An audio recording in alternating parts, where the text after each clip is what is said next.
பாடுகளின் தாசன் இறைமனிதன் இயேசு நாமத்திலே இந்த மகிழ்ச்சியான காலை நேரத்தில் இந்த வருஷத்தின் 3வது ஞாயிற்றுக்கிழமை ஆரம்பிக்கலாம்.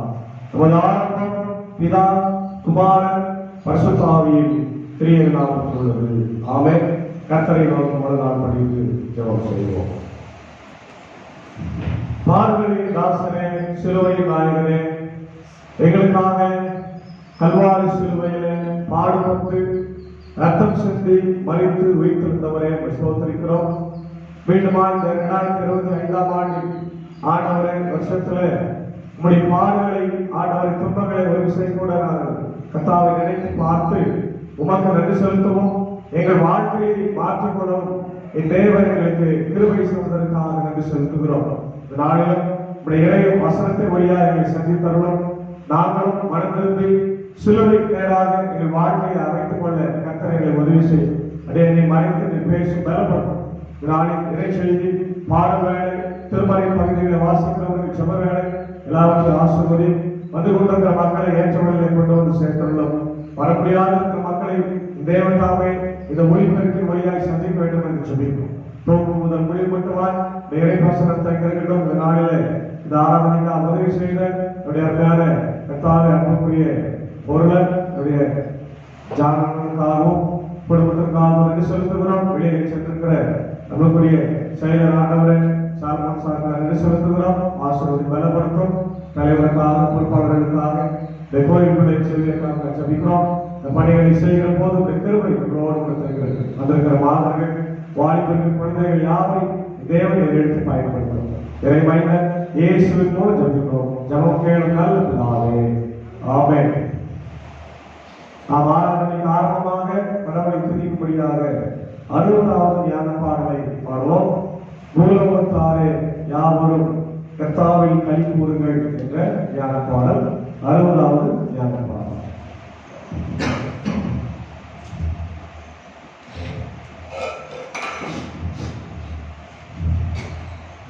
பூலோகத்தாரே யாவரும் கர்த்தாவில் களி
பிதாவின் நாமத்தில் உள்ளது.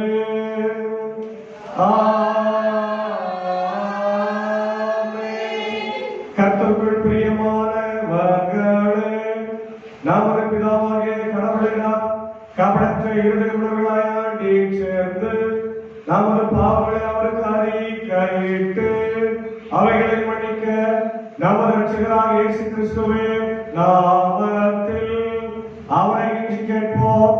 வாருங்கள். நமது சகாயம் கர்த்தருடைய திருநாமத்தில் உள்ளது. வார்த்தையும் பூமியில் உண்டாக்கினார்.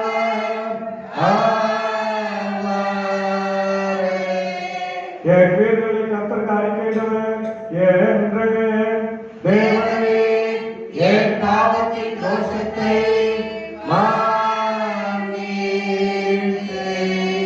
சர்வவல்லவரான கடவுளே, எங்கள் சிருஷ்டிகரும் மீட்பருமானவரே, ஏழை பாவிகளாக நாங்கள் சுபாவத்தின்படி பாவமுள்ளவர்களும் தீட்டுள்ளவர்களுமாய் இருக்கிறோம் என்றும் மனதினால் வாக்கினால் நடக்கையினால் உபகுரமாய் பாவம் செய்தோம் என்றும் அறிக்கையிடுகிறோம்.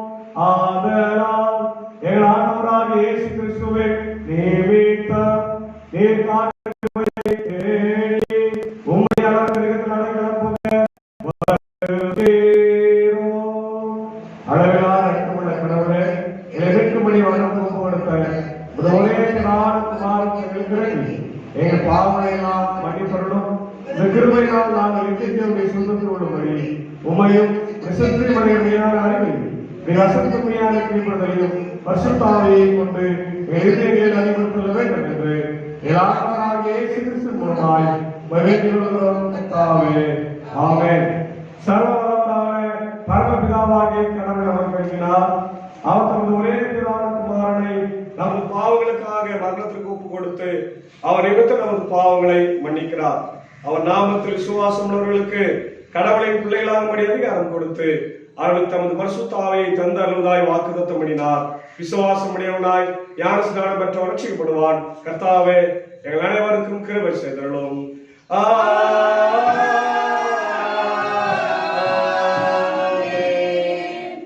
நாம் நின்றவனமாக இந்த பாடல் புத்தகத்துல 85வது பக்கத்தில் இருக்கிற ஒரு சந்தியின் 3வது வியாக்கியானத்துடைய ஆரம்ப வாக்கியத்தை நாம் பாடுவோம். 85 ஒரு சந்தியின் 3வது வியாக்கியானத்துடைய ஆரம்ப வாக்கியம். என் கண்கள் எப்போதும் யெகோவாவை நோக்கி இருக்கின்றன.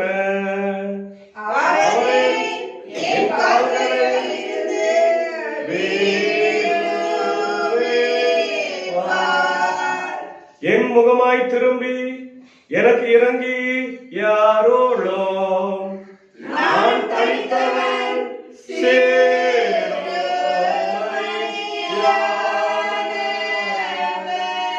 யெகோவா, உமக்கு நேராக என் ஆத்துமாவை உயர்த்துகிறேன்.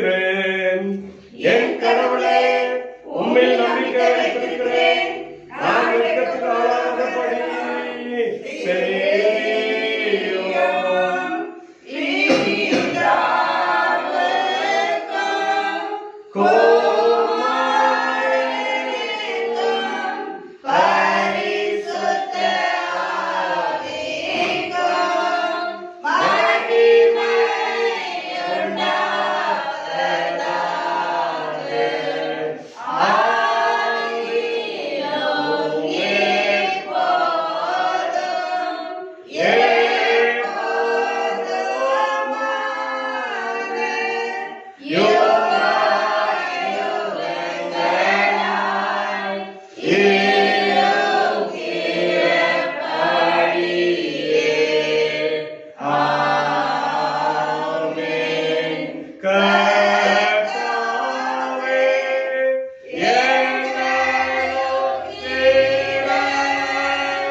பிதாவின் வலதுபுறத்தில் இருக்கிறவரே, எங்களுக்கு இரங்கும். இயேசு கிறிஸ்துவே, உம்முடைய பிதாவின் மகிமையிலே பரிசுத்த ஆவியோடு நீர் ஒருவர் பரிசுத்தர், நீர் ஒருவர் ஆண்டவர்,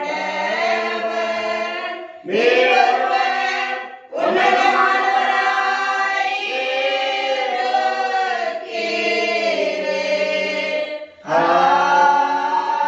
ஆமென். கர்த்தர் உங்களோடு இருப்பாராக. அவர் உங்கள் ஆவியோடு இருப்பாராக. பிரார்த்தனை செய்வோமாக. சர்வ வல்லமையுள்ள கடவுளே, தாழ்மையான உமது அடியாரை கண்ணோக்கி பார்த்து நாங்கள் கொண்டிருக்கிற விருப்பங்களை நிறைவேற்றி எல்லா சத்துருக்களுக்கும் விரோதமாய் மகத்துவமான உமது கரத்தை நீட்டி எங்களை ரட்சிக்க வேண்டும் என்று உம்மோடும் பரிசுத்தாவியோடும் ஏக கடவுளாய் பிழைத்தாண்டு கொண்டிருக்கிற உமது குமாரனாக எங்கள் நாதர் இயேசு கிறிஸ்துவின் மூலமாய் உம்மை வேண்டிக் கொள்ளுகிறோம்.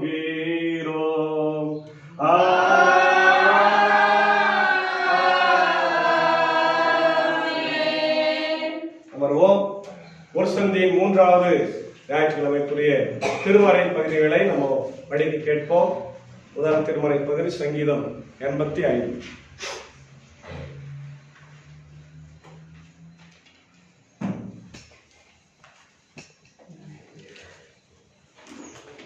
இன்றைக்காக வாசிக்க வேண்டிய முதலாம் வேத பகுதி அது சங்கீதம் 85. கர்த்தாவே, உமது தேசத்தின் மேல் பிரியம் வைத்து யாக்கோபின் சிறையிருப்பை திருப்பினீர். உமது ஜனத்தின் அக்கிரமத்தை மன்னித்து அவர்கள் பாவத்தை எல்லாம் மூடினீர். உமது உக்கிரத்தை எல்லாம் அடக்கிக் கொண்டு உமது கோபத்தின் எரிச்சலை விட்டு ரட்சிப்பின் தேவனே, நீர் எங்களை திருப்பிக் கொண்டு வாரும். எங்கள் மேல் உள்ள உமது கோபத்தை ஆற பண்ணும். என்றைக்கும் எங்கள் மேல் கோபமாய் இருப்பீரோ? தலைமுறை தலைமுறையாக உமது கோபத்தை நீடித்திருக்க பண்ணுவீரோ? உமது ஜனங்கள் உம்மில் மகிழ்ந்திருக்கும்படி நீர் எங்களை திரும்ப உயிர்ப்பிக்க மாட்டீரோ? கர்த்தாவே, உமது கிருபையை எங்களுக்கு காண்பித்து உமது ரட்சிப்பை எங்களுக்கு அருள செய்யும். கர்த்தராகிய தேவன் விழுங்குவதை கேட்பேன். அவர் தம்முடைய ஜனங்களுக்கும் தம்முடைய பரிசுத்தவான்களுக்கும் சமாதானம் கூறுவார். அவர்களே மதிக்கேட்டுக்கு திரும்பாதிருப்பார்களாக. நம்முடைய தேசத்தின் மகிமை வாசமாய் இருக்கும்படிக்கு அவருடைய ரட்சிப்பு அவர்களுக்கு பயந்தவர்களுக்கு சமீபமாய் இருக்கிறது. கிருபையும் சத்தியமும் ஒன்றையொன்று சந்திக்கும், நீதியும் சமாதானமும் ஒன்றையொன்று முத்தம் செய்யும். சத்தியம் பூமியில் இருந்து முளைக்கும், நீதி வானத்திலிருந்து தாழ பார்க்கும். கர்த்தர் நன்மையானதை தருவார், நம்முடைய தேசமும் தன் பலனை கொடுக்கும். நீதி அவர்களுக்கு முன்னாக சென்று அவர்களுடைய அடிசுவடுகளின் வழியிலே நம்மை நிறுத்தும். இன்றைக்காக வாசிக்க வேண்டிய முதலாம் வேத பகுதி வாசித்து முடிந்தாயிற்று.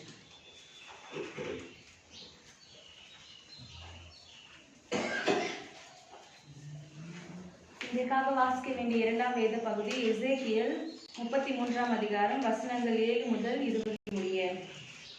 மனுபுத்திரனே, நான் உன்னை இஸ்ரவேல் வம்சத்தாருக்கு காவற்காரனாக வைத்தேன். ஆகையால் நீ என் வாயினாலே வார்த்தைகளை கேட்டு என் நாமத்தினாலே அவர்களை எச்சரிப்பாயாக. நான் துன்மார்க்கனை நோக்கி, துன்மார்க்கனே, நீ சாகவே சாவாய் என்று சொல்லுகையில், நீ துன்மார்க்கனை தன் துன்மார்க்கத்தில் இராதபடி எச்சரிக்கத்தக்கதாக அதை அவனுக்கு சொல்லாமற் போனால் அந்த துன்மார்க்கன் தன் அக்கிரமத்திலே சாவான். ஆனாலும் அவன் இரத்த பழியை உன் கையிலே கேட்பேன்.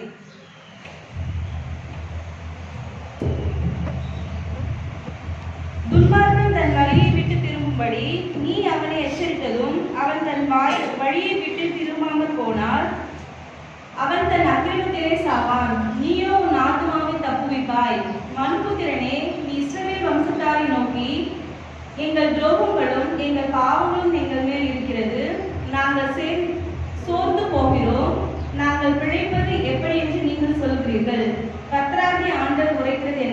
செய்தார். நான் துன்மார்க்கனுடைய மரணத்தை விரும்பாமல் துன்மார்க்கன் தன் வழியை விட்டு திரும்பி பிழைப்பதையே விரும்புகிறேன் என்று என் ஜீவனை கொண்டு சொல்லுகிறேன். இஸ்ரவேல் வம்சத்தாரே, உங்கள் பொல்லாத வழிகளை விட்டு திரும்புங்கள், திரும்புங்கள், நீங்கள் ஏன் சாக வேண்டும் என்கிறார் என்று அவர்களோட சொல்லு. மனுபுத்திரனே, நீ உன் ஜனத்தின் புத்திரரை நோக்கி, நீதிமான் துரோகம் பண்ணுகிற நாளிலே அவனுடைய நீதி அவனை தப்புவிப்பதில்லை. துன்மார்க்கன் தன் துன்மார்க்கத்தை விட்டு திரும்புகிற நாளிலே அவன் தன் அக்கிரமத்தினால் விழுந்து போவதும் இல்லை. நீதிமான் பாவம் செய்கிற நாளிலே தன் நீதியினால் பிழைப்பதும் இல்லை. பிழைப்பதை பிழைப்பா என்று நான் நீதிமானுக்கு சொல்லும்போது அவன் தன் நீதியை நம்பி அநியாயம் செய்தால் அவனுடைய நீதியில் ஒன்றும் நினைக்கப்படுவதில்லை. அவன் செய்த தன் அநியாயத்திலே சாவான், பின்னும் சாகவே சாவா என்று நான் துன்மார்க்கனுக்கு சொல்லும்போது அவன் தன் பாவத்தை விட்டு திரும்பி நியாயமும் நீதியும் செய்து துன்மார்க்கன் தன் வாங்கின அடைமானத்தையும் தன் கொள்ளையிட்ட பொருளையும் திரும்ப கொடுத்துவிட்டு அநியாயம் செய்யாதபடி ஜீவ பிரமாணங்களில் நடந்தால் அவன் சாகாமல் பிழைக்கவே பிழைப்பான். அவன் செய்த அவனுடைய எல்லா பாவங்களும் அவனுக்கு விரோதமாக நினைக்கப்படுவதில்லை. அவன் நியாயமும் நீதியும் செய்தான், பிழைக்கவே பிழைப்பான் என்று சொல்லு. உன் ஜனத்தின் புத்திரரோ ஆண்டவருடைய வழி செம்மையானதல்ல என்கிறார்கள். அவர்களுடைய வழியோ செம்மையானதல்ல. நீதிமான் தன் நீதியை விட்டு திரும்பி அநியாயம் செய்தால் அவன் அதனால் சாவான். துன்மார்க்கன் தன் அக்கிரமத்தை விட்டு திரும்பி நியாயமும் நீதியும் செய்தால் அவன் அவைகளினால் பிழைப்பான். நீங்களோ ஆண்டவருடைய வழியில் செம்மையானதல்ல என்கிறீர்கள். இஸ்ரவேல் வீட்டாரோ, நான் உங்களில் ஒவ்வொருவரையும் அவனவன் வழிகளின்படியே நியாயம் தீர்ப்பேன் என்று சொல் என்றார் என்பது. இதற்காக வாசிக்க வேண்டிய 2ஆம் வேத பகுதி வாசிக்கின்றேன்.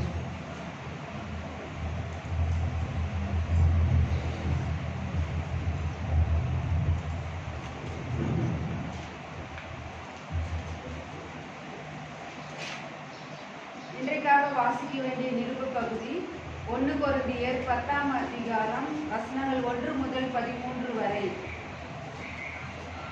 இப்படி இருக்க சகோதரரே, நீங்கள் எவைகளை அறிய வேண்டும் என்று இருக்கிறீர்கள் என்றால், நம்முடைய பிதாக்கள் எல்லாரும் மேகத்துக்கு கீழாய் இருந்தார்கள், எல்லாரும் சமுத்திரத்தின் வழியாய் நடந்து வந்தார்கள், எல்லாரும் மோசேக்குள்ளாக மேகத்தினாலும் சமுத்திரத்தினாலும் ஞானஸ்நானம் பண்ணப்பட்டார்கள், எல்லாரும் ஒரே ஞான போஜனத்தை புசித்தார்கள், எல்லாரும் ஒரே ஞான பானத்தை குடித்தார்கள். எப்படி எனில் அவர்களோட கூட சென்ற ஞான கண்மலையின் தண்ணீரை குடித்தார்கள். அந்த கண்மலை கிறிஸ்துவே. அப்படி இருந்தும் அவர்களில் அதிகமான பேர்களிடத்தில் தேவன் பிரியமாய் இருந்த ஆதலால் வனாந்தரத்திலே அவர்கள் அழிக்கப்பட்டார்கள். அவர்கள் இச்சித்தது போல நாமும் பொல்லாங்கானவைகளை இச்சியாதபடிக்கு இவைகளை நமக்கு திருஷ்டாந்தங்களாய் இருக்கிறது. ஜனங்கள் புசிக்கவும் குடிக்கவும் உட்கார்ந்து விளையாட எழுந்திருந்தார்கள் என்று எழுதியிருக்கிறபடி அவைகளில் சிலர் விக்கிரக ஆராதனைக்காரர் ஆனது போல நீங்களும் ஆகாதிருங்கள். அவர்களில் சிலர் வேசித்தனம் பண்ணி ஒரே நாளில் 23,000 பேர் விழுந்து போனார்கள். அதுபோல நாமும் வேசித்தனம் பண்ணாதிருப்போமாக.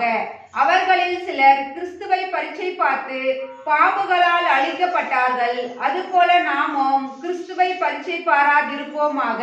அவர்களில் சிலர் முறுமுறுத்து சங்காரக்காரனாலே அழிக்கப்பட்டார்கள். அதுபோல நீங்களும் முறுமுறுக்காதிருங்கள்.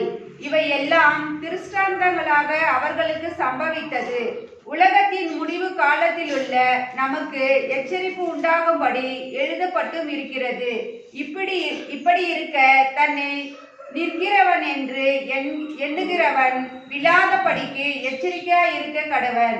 மனுஷருக்கு நேரிடுகிற சோதனையே அல்லாமல் வேறே சோதனை உங்களுக்கு நேரிடவில்லை. தேவன் உண்மையுள்ளவராய் இருக்கிறார். நீங்கள் திராணிக்கு மேலாக நீங்கள் சோதிக்கப்படுகிறதற்கு அவர் இடம் கொடாமல் சோதனையை தாங்கத்தக்கதாக சோதனையோடு கூட அதற்கு தப்பித்துக் கொள்ளும்படியான போக்கையும் உண்டாக்குவார். இன்றைக்காக வாசிக்க வேண்டிய நிருப பகுதி வாசித்து முடிந்தாயிற்று. அமைதியாக நின்று சுவிசேஷ பகுதியை வாசிக்கிறோம்.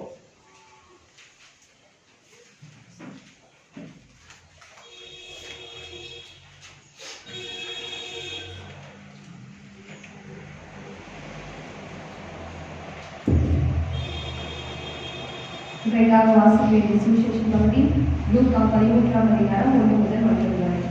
ஆண்டவரே உமக்கு மகிமை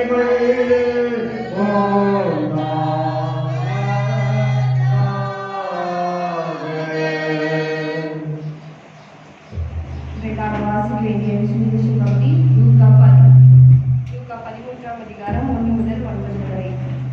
பிலாத்து சில கலிலேயருடைய இரத்தத்தை அவர்களுடைய பலிகளோடு கலந்திருந்தான். அந்த வேளையிலே அங்கே இருந்தவர்களில் சிலர் அந்த செய்தியை அவருக்கு அறிவித்தார்கள். இயேசு அவர்களுக்கு பிரதியுத்தரமாக, அந்த கலிலேயருக்கு அப்படிப்பட்டவைகள் சம்பவித்ததினாலே மற்ற எல்லா கலிலேயரை பார்க்கிலும் அவர்கள் பாவிகளாய் இருந்தார்கள் என்று நினைக்கிறீர்களே. அப்படி அல்லவென்று உங்களுக்கு சொல்கிறேன். நீங்கள் மனம் திரும்பாமல் போனால் எல்லாரும் அப்படியே கெட்டு போவீர்கள். சிலோவாமிலே கோபுரமும் விழுந்து 18 பேரையே கொண்டது. எருசலேமில் குடியிருக்கிற மனுஷர் எல்லோரிலும் அவர்கள் குற்றவாளிகளாய் இருந்தார்கள் என்று நினைக்கிறீர்களே. அப்படி அல்லவென்று உங்களுக்கு சொல்கிறேன். நீங்கள் மனம் திரும்பாமல் போனால் எல்லோரும் அப்படியே கெட்டு போவீர்கள் என்றார். அப்பொழுது அவர் ஒரு உண்மையை சொன்னார். ஒருவன் தன் திராட்சை தோட்டத்தில் ஒரு அத்தி மரத்தையே நட்டிருந்தான். அவன் வந்து அதிலே கனியை தேடின போது ஒன்றும் காணவில்லை. அப்பொழுது அவன் தோட்டக்காரனை நோக்கி, இதோ 3 வருஷமாய் இந்த அத்தி மரத்திலே கனியை தேடி வருகிறேன், ஒன்றையும் காணவில்லை. இதை வெட்டி போடு, இது நிலத்தையும் ஏன் கெடுக்கிறது என்றார். அதற்கு அவன், ஐயா, இது இந்த வருஷம் இருக்கட்டும், இதை சுற்றிலும் கொட்டி போடுவேன். கனி கொடுத்தால் சரி, கொடாவிட்டால் இனிமேல் இதை வெட்டி போடலாம் என்று சொன்னான். இதற்காக வாசிக்க வேண்டிய சுவிசேஷ பகுதி வாசித்து முடிந்தாயிற்று.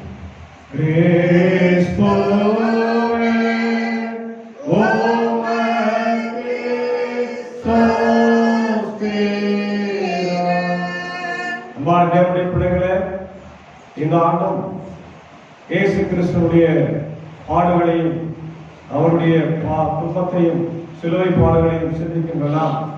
இந்த நாளிலே கேட்ட வார்த்தைகளுக்கு ஏற்ப நம்மை நாமே நம்முடைய வாழ்க்கையை சீர்படுத்திக் கொள்ளவும், சிலுவைக்கு நேராக நாம் உருவகப்படுத்தி நாம் வாழவும் தூய ஆளுடைய வார்த்தையினாலே நாம் இந்த நேரத்தில் எடுத்து கொண்டிருக்கிறோம். நாங்கள் இந்த வார்த்தைப்படி நம்முடைய விசுவாசத்தை உறுதிப்படுத்திக் கொள்ள நாம் அனைவரும் ஒன்றாக இணைந்து அப்போஸ்தலர் விசுவாச பிரமாணத்தை பயபக்தியோடு சேர்ந்து நாம் அறிக்கை செய்வோம்.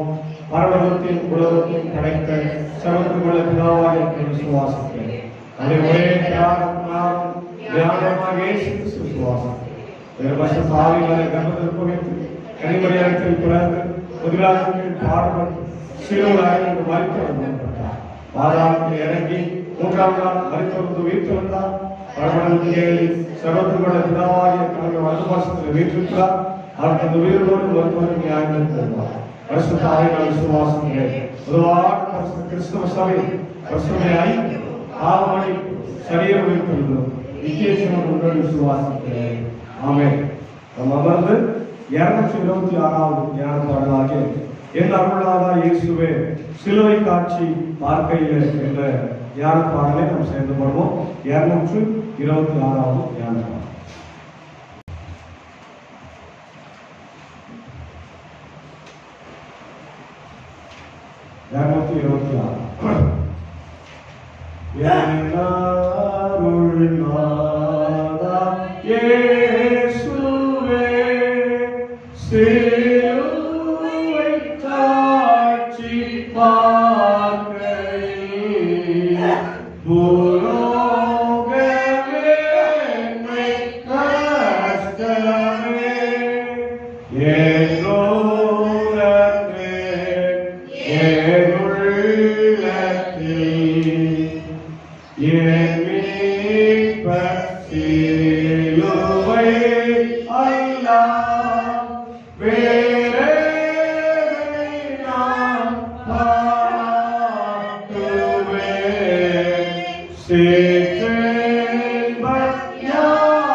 Bye.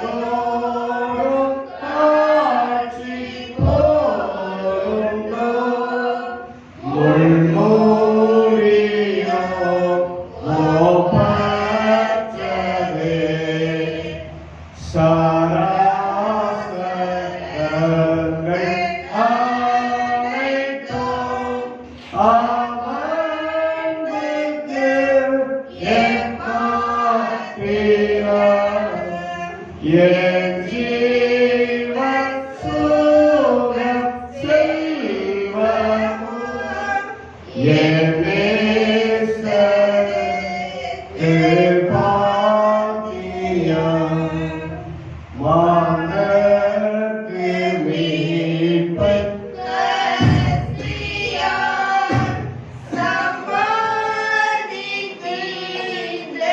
இயேசுவே உமக்கு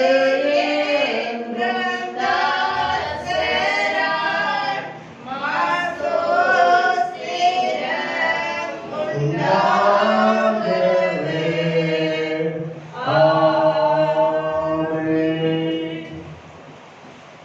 சிலுவையின் நாயகன் அருளாளர் இயேசு கிறிஸ்துவுக்குள்ளாக அதிகமாக நேசிக்கப்படுகிறவர்களே, மீண்டுமாக உங்கள் யாவரையும் இறைமனிதன் இயேசுவின் திருப்பெயரில் இந்த காலை நேரத்தில் உங்களோடு வாழ்த்துகிறேன்.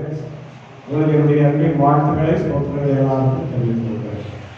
கர்த்தருடைய கிருபையினாலே இந்த ஒருசந்தி காலத்தின் 3வது ஞாயிற்றுக்கிழமையிலே நாம் பிரவேசித்திருக்கிறோம். இந்த நாளில் நாம் தியானிக்கும்படியாய் தெரிந்து கொண்ட கொடுத்திருக்கிற திருமலை பகுதி அது எசேக்கியேல் 33வது அதிகாரம் 7 முதல் 20 வரை உள்ள வசனங்களிலே அடங்கியிருக்கின்ற வார்த்தை. ஏற்கனவே நாம் அதை படிக்க கேட்க அதனால நாம் நேரடியாக செய்திக்குள்ளாக நாம் செல்வோம். Amen. Hallelujah. Praise the Lord. எல்லாம் சும்மா இருக்கீங்களா? 40 நாள் ஊழியம் எப்படி நடக்குது? நல்லா போயிட்டு இருக்குதா? அதுதான் உங்களுக்கு பயம் எல்லாம் போயிடுச்சு இல்ல? டைம் மெசேஜ் கொடுப்பீங்களா? கொடுக்குறீங்களா? Very good. எல்லா மெசேஜ் கொடுக்கணும் தான் என்னுடைய ஆசை. அதனால நிறைய சர்ச்சையில் அந்த வாய்ப்பு கிடைக்காது. டைம்லேயே நடத்திருக்கிறாங்க. ஏற்காலத்தில் வந்து பார்க்கணும். ஒரு காலகட்ட வரையில நம்ம வசனத்தை கேட்க இருக்கிறோம். நம்ம ஒரு காலம் வரணும், நம்ம என்ன பண்ணணும்? வசனத்தை செய்யணும்.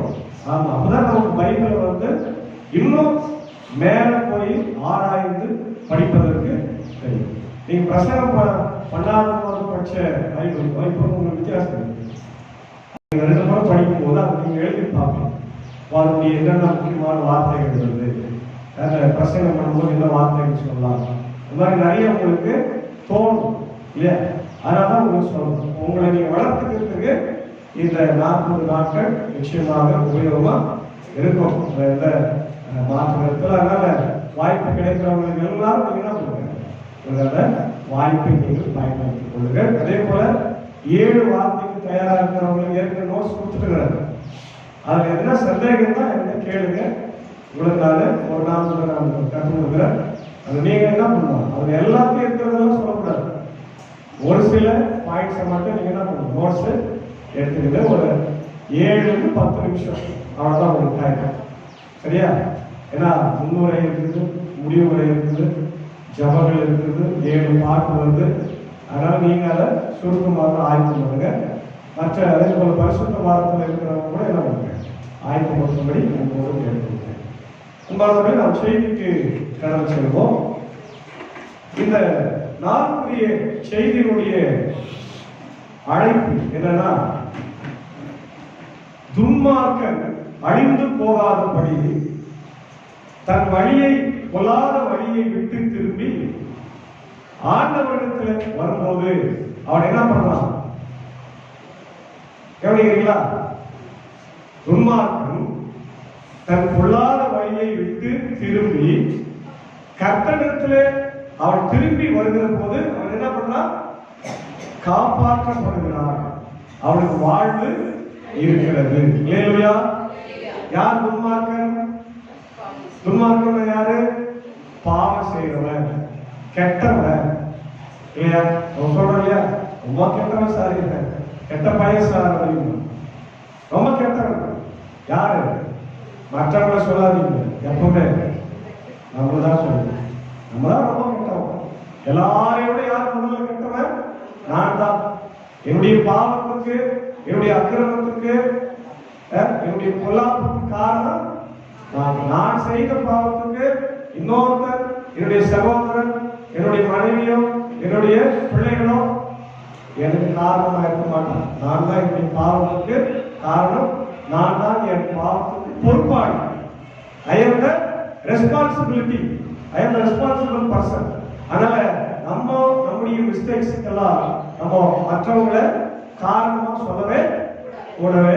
அவனால இப்படி செஞ்சுட்டாங்க சார், அவனால இப்படி செஞ்சுட்டாங்க, இவங்களால இப்படிதான் பண்ணிட்டாங்க, இவங்க என்ன கோபப்படுத்திட்டாங்க அதனால கெட்ட வார்த்தை பேசுறேன், இவங்க என்ன சண்டை கழித்தாங்க அதனால சண்டை போட்டேன். யார் என்ன பண்ணாலும் சரி, நம்முடைய நேர் வழியில ஆண்டவனுக்கு ஏற்புடைய வழியில போவதுதான் கிறிஸ்தவ வாழ்வு. ஆமென். அப்ப ஆண்டவனுடைய சிந்தனை என்ன? ஒரு கெட்டவன் கூட அழிந்து போகக்கூடாது விரும்புறாங்க இல்லையா?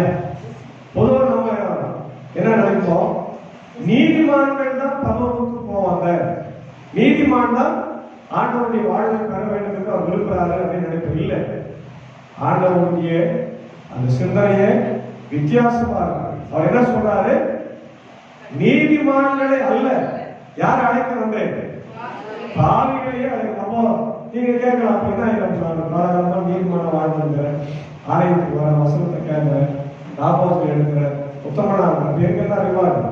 கண்டிப்பா இருக்கும், அது எந்த மாற்றமே. இவன் முதல் இடம் யாருக்கு தான்? நமக்கு தான். அப்போ ஆனாலும் இரண்டாவது இடத்துல இந்த துன்மார்க்கனை ஆண்டவர் வைத்திருக்கிறார். எப்பவுமே நம்ம வீட்டுல 2 பிள்ளைங்களும் 3 பிள்ளைங்களும் 4 பிள்ளைங்களும் இருந்தா எல்லா பிள்ளைங்களும் அப்பா அம்மாவுக்கு கீழ்படுகிற பிள்ளைகளா இருப்பாங்களா? இருக்க மாட்டோம். பெரிய பிள்ளை நல்ல பிள்ளையா இருந்தா கடைசி பிள்ளை கீழ்படியா இருக்கும், பெரிய பிள்ளை கீழ்படியா இருந்தா கடைசி பிள்ளை அதுக்கு அப்பா அம்மா எனக்கு சின்ன போதுதான் அனுபவிச்சிட்டோம், பெரிய பிள்ளை நான் விட்டுறேன், எக்கடெல்லாம் கெட்டு போகணும்னு சொல்றாங்களா?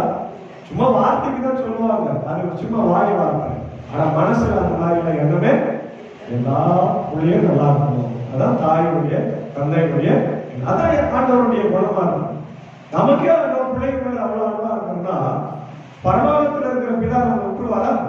அதனாலதான் என்ன சொல்றாரு, ஒரு பிள்ளை நீதிமான பரலோகம் சந்தோஷம், இன்னொரு பிள்ளையும் இருக்குது அது துன்மார்க்கனா இருக்குது, அது பாவியா இருக்குது, அது செய்யுது அநியாயம் தான். ஆனாலும் அந்த பிள்ளையும் கெட்டு போகாமல் வாழும்படி நான் வந்திருக்கிறேன்.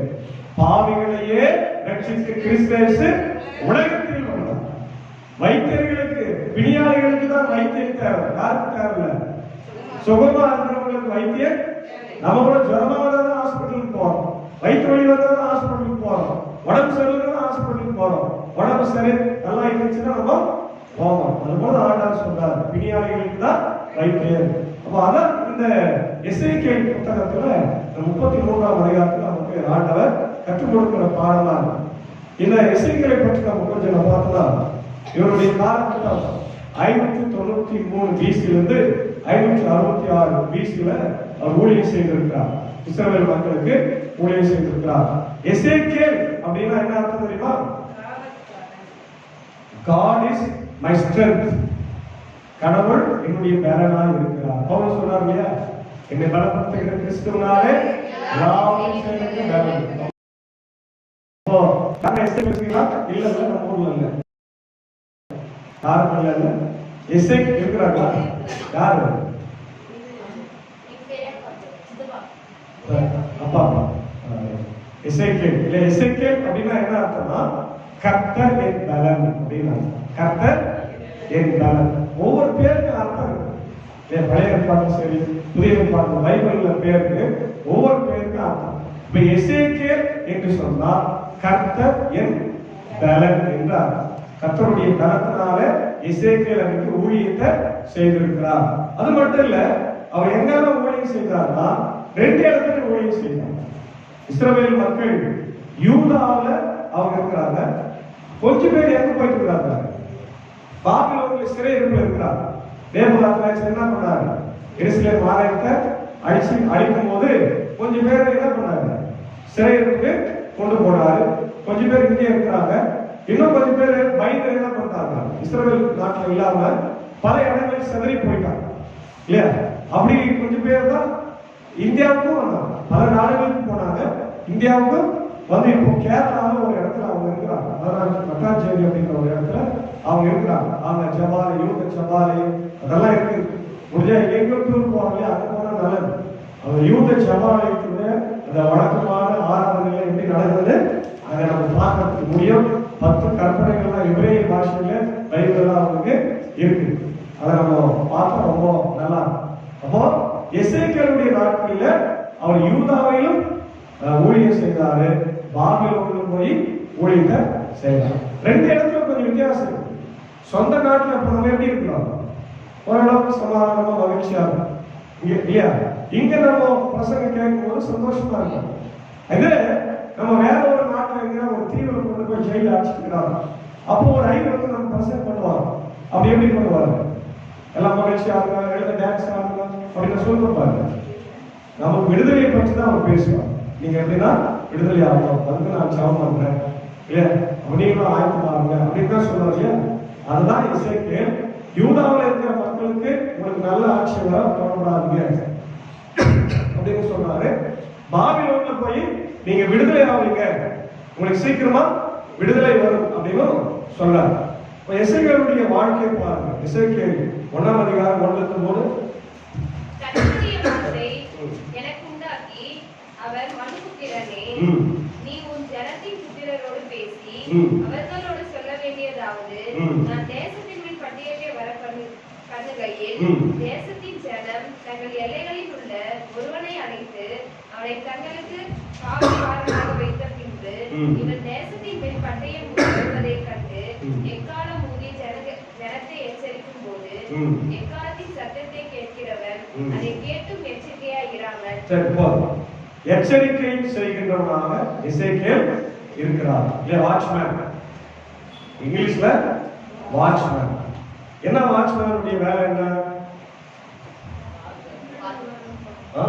பாதுகாப்பு. எதில இருந்து பாதுகாக்கிறது? அவன் ஒரு கம்பெனியில வேலை செய்யறான், ஒரு வீட்டுல வேலை செய்யறா, அந்த வீட்டுக்கு திருட வராம பாதுகாப்பு. ஒருவேளை வந்தா கூட அந்த மக்களை என்ன பண்றது? அந்த எஜமான போய் எச்சரிக்கணும். இப்போ அவன் என்னென்ன செய்யணும்? தூங்காம இருக்கணும் இல்லையா? அந்த வீட்டுக்கு உண்மையா இருக்கணும். இவன் திருடிட்டு போயிருக்கூடாது. சில இடத்துல காவல்காரர்களை வாட்ச்மேன் என்ன பண்ணுவாங்க? திருடிட்டு போயிருக்காங்க. ஆனா அப்படி செய்யக்கூடாது இல்லையா? அப்போ இந்த எசேக்கியேல் என்ன பண்றாரு? எச்சரிக்கின்ற பணியை செய்யறார். அப்போ நீங்க சொன்ன மாதிரி அவருக்கு இன்னொரு பேர் இருக்கு. முதல்ல என்ன பேரு? கர்த்தரின் பலன். 2வது பேரு காவல்காரன் இல்லையா? அப்ப இந்த காவல்காரனுடைய பணி எசேக்கியேலுடைய நாட்களில் ரொம்ப முக்கியமான பணி. அதுதான் இன்னைக்கு வாசிக்க கேட்ட நம்முடைய வேத பகுதி, திருமறை பகுதி, தியான பகுதி 33:7-20 நம்ம பார்க்கணும். முக்கியமா 7-9 வசனத்தை படிக்கணும். மனுபுத்திரனே, நான் உன்னை இஸ்ரவேல் வம்சத்தாருக்கு காவல்காரனாக வைத்தேன்.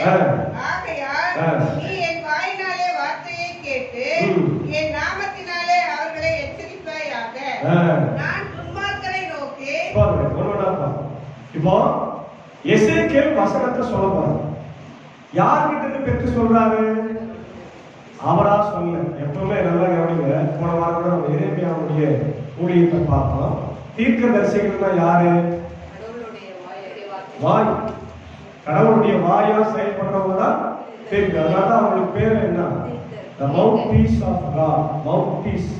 கடவுளுடைய வாய். அதனால ஏசாயாவை கூட கடவுள் அழைக்கும் போது அந்த தேவதூதன் என்ன பண்ணாங்க? ஆழ்த்திலிருந்து ஒரு நெருப்பு தடலை கொண்டு வந்த வாயில வைத்து அவர் தூய்மைப்படுத்துறார். தூய்மைப்படுத்திய பிறகுதான் அங்கே ஒரு சத்தம் வரும். யாரை அனுப்புவேன், யாருடைய காரியமாய் போவாய். இப்ப ஏசாயா சொல்ற, ஆண்டவர் நான் போறேன், நான் உமக்காக வசனத்தை சொல்றேன். அப்போ தீர்க்கதரிசியுடைய பணி அவர்கள் யோசிப்பதை சொல்லுவது அல்ல. யார் நினைக்கிறத சொல்றது? கடவுள் நினைப்பதை, கடவுள் சொல்லுவதை சொல்லுவதுதான் தீர்க்கிறது. இப்போ நாங்க கூட வரோம் ஊழியம் செய்ய, நீங்க நினைக்கலாம் ஐயர்தான் எல்லாம் சொல்றதெல்லாம் ஐயர்தான் சொல்றாங்க. அப்ப சில நேரத்தில் நமக்கு வசனம் வந்து நமக்கே வரும். அப்ப என்ன நினைச்சுக்கலாம் தெரியுமா? ஐயர் வந்து எனக்கு தான் சொல்லிருக்காரு, என்னை குத்தி காட்டுறாரு, இது வேணும்னே பழி வாங்குறாரு அப்படின்னா எந்த ஐயர்? ஒரு சிலர் ஐயர் இருக்கலாம், ஆனா எல்லாரும் இந்த மாதிரி செய்யறது இல்லை. ஏன் அப்படின்னா இங்க நான் உண்மையா சொல்றேன், என்னுடைய ஏறக்குறைய 15 வருடங்களுக்கு மேல நான் பிரசங்கம் பண்ணுவேன். 2000 பிரசங்கம் பண்ணுவேன். 2000 முதல்ல ஒன்னியர் கோர்ஸ் போவோம், அந்த புதுல பிரசங்கம் பண்றேன். நம்ம எழுதிட்டு வரோம், நிறைய எழுதிட்டு வரோம். அது நான் ரொம்ப எழுதுறேன், உங்களுக்கு தெரியும். அவ்வளோ நேரம் சாதாரணமாக 1/2 மணி நேரம் பேசுறது, நோட்ஸ் எழுதுறது 1 மணி நேரம் பேசுறது. கடவுளை கொடுத்துக்கிறார், நிறைய எழுதிட்டு வருவோம். ஆனால் ஆண்டவர் சில நேரத்தில் அதை அப்படியே மாற்றிடுவார். அவருக்கு கொடுக்கறது தான் பேசணும். ஆமே எத்தனையோ முறை நான் அந்த மாதிரி எழுதிட்டு வந்ததெல்லாம் விட்டுருக்கேன். ஏன்னா அவருக்கு தெரியும் ஆவணப்பள்ளிக்கு எப்படி பேசணும், மின்னூருக்கு எப்படி பேசணும், வடகரைக்கு எப்படி பேசணும். இதெல்லாம் பேசிட்டு சாயங்காலம் மேற்சாங்கத்துக்கு வந்தீங்கன்னா அங்கே வந்து சிம்பிளாக தான் பேசணும். ஏன்னா அவங்களுக்கு அது அதே நேற்று இமானுவேல் பிரசங்கம் அங்கே நீங்கள் வந்து கேட்டுட்டீங்கன்னா அது வேற மாதிரி இல்லையா? இப்போ அங்கே வச்சுட்டு ரெடிமாக பழைய சபைக்கு போனேன், அங்கே வேற மாதிரி. அதுதான் கடவுள் வந்து அவங்க மக்களுக்கு எப்படி பேசணும்னு அவருக்கு விரும்புகிறாங்க. அவர் விரும்புவது, நான் விரும்புறது இல்லை. திருப்பி சொல்றேன், நான் எழுதி வருவேன், நான் ப்ரிப்பேர் பண்ணுவேன். அதுக்காக ஆயத்தமா இல்லாம அவன் ஞாயிற்றுக்கிழமை கோயில் துணிகள் அப்படியே வாய்ப்பு பிடிக்காம பொருள்களுக்கு வந்துடலாமா? சனிக்கிழமை என்ன பண்ணணும்? ஆமா, எனக்கு நல்லா ஞாபகம். அப்பா அம்மா பாலூர்ல இருக்கும்போது அங்கெல்லாம் தண்ணி கஷ்டம், பம்ப்செட்ல பிடிச்சிதான் போயிருப்போம். சனிக்கிழமை நைட்டு பிடிச்சிருவோம், காலையில இருந்து சர்ச்சுக்கு. சனிக்கிழமை அம்மா அவங்க என்ன பண்ணுவாங்க, சனிக்கிழமை ஆயத்தப்படுத்துவாங்க. இல்லை மறுநாள் கோயிலுக்கு தவிர அறிஞர் கோயிலுக்கு போயிட்டு வந்தோம், விளையாடுறதோ, ஸ்பெஷல் கிளாஸுக்கு போகிறதோ, டியூஷனுக்கு போகிறதோ, எங்கே போனாலும். அப்போ அது அந்த ஆயத்தம் நம்ம ஆயத்தம் பண்ணணும். மீதியெல்லாம் யார் பார்த்துக்கிறாரு? அவர் பார்த்துக்கிறார். அப்போ தீர்க்கர்களுடைய பணி என்ன? சொல்லதுதான். யார் சொல்றது? கடவுள் சொல்லுவதை சொல். அதை நீங்க ரொம்ப ரொம்ப தெளிவாக புரிஞ்சுக்கணும். அதே போல தீர்க்கர்களுடைய பணி வந்து குறி சொல்றது இல்லை. நிறைய பேர் என்ன சொல்றாங்க, இந்த ஐயர் வந்து கரெக்டா 4 மணி நேரம் சொல்லிடுறோம்ப்பா, குறி சொல்றதே எங்களுக்கு இல்லை. கடவுள் என்ன நினைக்கிறார் அதை சொல்றதுதான். நம்ம ஐயர்கிட்ட வந்து ஜெபம் பண்ணிக்கலாமே தவிர, ஊழியர்கிட்ட போய் ஜெபம் பண்ணிக்கலாமே தவிர, 4 நடக்கும்போது சொல்ல பார்க்கலாங்களா? அவங்க சும்மா கம்சாரிச்சு கொடுத்துருவாங்க. நிறைய ஊழியர்காரங்க அப்படிதான் பண்றாங்க, காசுக்காக பணத்துக்காக. கடவுள் வந்து அப்படி இந்த முன்கூட்டி சொல்றது எல்லாம் இருக்குது. ஆனா அவங்க அப்படி நம்முடைய சுய நீசத்தனமான லாபத்துக்காக நம்ம என்ன பண்ணக்கூடாது, கடவுளுடைய நாமத்தை வீணாக்க தூஷி. அவருக்கு தெரியுங்க, நாளைக்கு நமக்கு என்ன தேவைன்றது அவருக்கு தெரியுமா தெரியாதா? நிச்சயமா தெரியும். அப்படி இருக்கும்போது நம்ம அவரு நாளைக்கு நடக்கிறத பத்தி சொல்லு, நாளைக்கு நடக்கிறத பத்தி சொல்லு கேட்கணும். அப்படி கேட்கலாம். குழந்தை யார் நம்புது? அம்மா நம்புதான் இல்லையா? அந்த குழந்தைக்கு தெரியும், பசி எடுத்தா நான் அழுவேன், அழுதா எங்க அம்மா என்ன பண்ணுவாங்க. அதுதான் அந்த விசுவாசம். அந்த விசுவாசம் நமக்கு இருந்தா போதும் இல்லையா? நாளைக்கு ஆண்டவர் சாப்பாடு தருவார், நாளைக்கு எனக்கு தண்ணி கிடைக்குமா அப்படி நம்பிக்கையோடு விசுவாசத்தோட போனோம். அதுதான் எனக்கு தீர்க்கர்கள் அப்படி இருந்தாங்க. கர்த்தர் அவங்க வழியா பேசுறாரு. அடுத்தது என்ன பேசுறாரு? துன்மார்க்கருடைய வாழ்வை ஆண்டவர் எச்சரிக்கை சொல்ற வாசம்.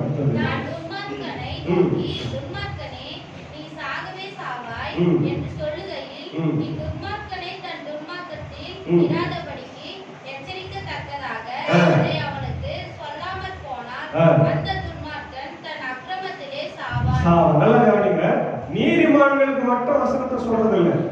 இப்ப நம்ம எல்லாம் நீதிமான், அது சந்தேகமா இருக்குது. சந்தேகமா வரக்கூடாது. நம்ம எல்லாம் யாரு?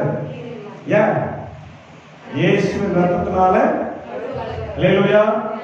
யார் கேட்டாலும் நீங்க என்ன சொல்லணும்? நீதிமான் தைரியமா சொல்லு, தப்பே. அதுக்காக நம்ம பாவம் செய்யறதா இருக்கோம். ஆனாலும் இந்த பாவத்தை நம்ம என்ன பண்றோம்?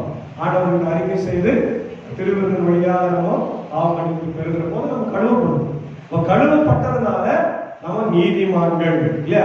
அப்ப நீதிமான்களை ஆண்டவர் எச்சரிக்கிறாரு. அவன் தப்பிச்சுக்கிறான், வசனத்தை கேட்கும்போது தப்பிச்சுக்கிறான். துன்மார்க்கங்கிறாங்க நிறைய பேர், அவங்களுக்கு யார் போய் சொல்றது? நம்ம தான் சொல்றோம். அதான் இந்த எசேக்கியேலுடைய முக்கியமான பணி. அவர் போய் சொல்றார் பக்கத்து வீட்டுக்காரருக்கு, எதிர் வீட்டுக்காரருக்கு, நீ போய் என்ன பண்ணணும்? அவன் செய்வதை சுட்டி காண்பிக்க வேண்டும். சாத்தியமா? சும்மா இருப்பாங்களா? எதிர் வீட்டுக்காரருமா நீ செய்வது தப்பா இருக்குது, நீ கடவுள் விரோதமா செய்து கொண்டிருக்கிறார், பக்கத்து வீட்டுக்காரர்கிட்ட சொல்ல முடியுமா? சொல்லலாம். சொன்னா என்ன பண்ணுவாங்க? எல்லாரும் ஏற்றுக்க மாட்டாங்க இல்லையா? எல்லாரும் ஏற்றுக்க மாட்டாங்க. ஒரு சிலர் சண்டைக்கு வந்துடுவாங்க. ஆனாலும் நாம சொல்ல வேண்டிய கடமை நாம் சொல்லிதான் ஆகும். அதுதான் தீர்க்கர்கள் அல்லது எசேக்கியேலுடைய கடமையா இருக்கு. அது மட்டும் இல்ல, எசேக்கியேல் அவர் தீர்க்கர்கள் என்ன பண்ணணுமா, போர் வரும்போது எச்சரிக்க வேண்டும். எசேக்கியேல் 3ஆம் அதிகாரம் 12ஆம் வசனம்,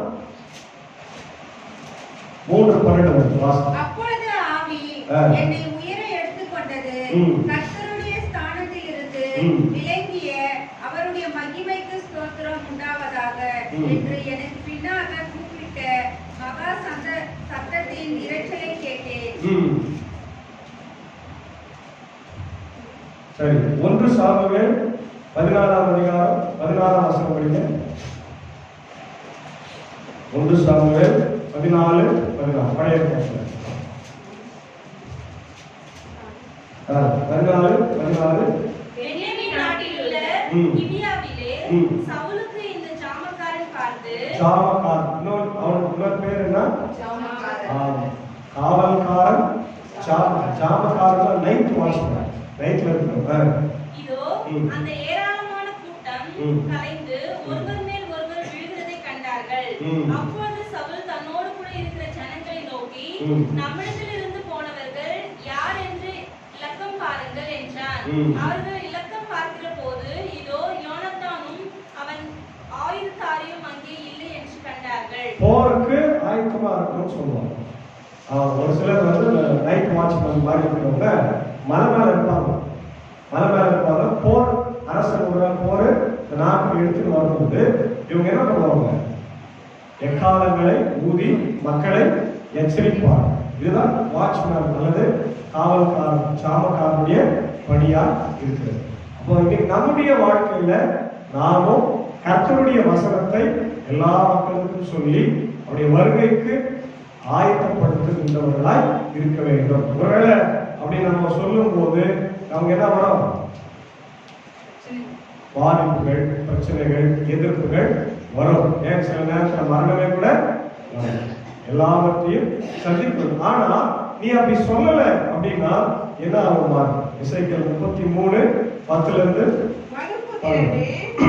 நீ இஸ்ரவேல் வம்சத்தாரை நோக்கி, எங்கள் துரோகங்களோ எங்கள் பாவங்களோ எங்கள் மேல் இருக்கிறது, நாங்கள் சோர்ந்து போகிறோம், நாங்கள் பிழைப்பது எப்படி என்று நீங்கள் சொல்லுகிறீர்கள். கர்த்தராகிய ஆண்டவர் உரைக்கிறது என்னவென்றால், நான் துன்மார்க்கனுடைய மரணத்தை விரும்பாமல். ஏன் ஆண்டவர் சொல்றாருன்னா, அவன் எந்த ஒரு கெட்டவனுடைய மரணத்தையும் விரும்புவது, கெட்டவனுடைய மரணத்தையும் விரும்புவது.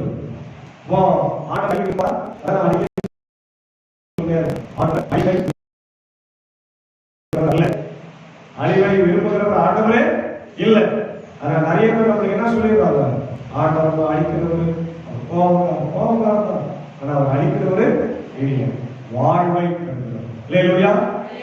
இந்த வருஷத்துல கூட நம்ம இன்னும் ஆண்டவர் சிலுவைக்கு நேராக நம்ம வழி நடத்துறாருன்னா நம்ம மேல அவர் வைத்திருக்கிற அளவற்ற கிருபை, அன்புதான். அதனால அவர் அழிக்கிறவரு இல்லை. அப்போ நீங்க அழியக்கூடாத விரும்புகிறத. அடுத்தது மன திரும்புதலுக்கான ஒரு வாய்ப்பையும் தருகிறார். 33ஆம் அதிகாரம் 12-16. மனுபுத்திரனே, நீ உன் ஜனத்தின் புத்திரரை நோக்கி, நீதிமான் துரோகம் பண்ணுகிற நாளிலே அவருடைய நீதி அவனை தப்பவிப்பதில்லை. துன்மார்க்கன் தன் துன்மார்க்கத்தை விட்டு திரும்புகிற நாளிலே அவன் தன் அக்கிரமத்தினாலே விழுந்து போவதும் இல்லை. நீதிமான் பாவம் செய்கிற நாளிலே தன் நீதியினால் பிழைப்பதும் இல்லை. பிழைக்கவே பிழைப்பாய் என்று நான் நீதிமானுக்கு சொல்லும் போது அவன் தன் நீதியை நம்பி அநியாயம் செய்தால் அவனுடைய நீதியில் ஒன்றும் இணைக்கப்படுவதில்லை. எல்லாம் கவனிங்க. படிக்கும் போது குழப்பமா இருக்கும், அது ஒண்ணுமே இல்லை. நீதிமான் பாவம் செய்தா அவனுக்கு தண்டனை வருகிறார். நீங்க கேட்கலாம், நீதிமான் பாவம் செய்தா அவனுக்கு தண்டிக்காம இருக்க மாட்டான். அதே நேரத்தில் துன்மார்க்கன் பாவம் செய்தால் ஆண்டவர் என்ன பண்ண மாட்டாங்க, தண்டிக்க மாட்டான். அதுதான் அந்த கான்ட்ரடிக்ஷன்.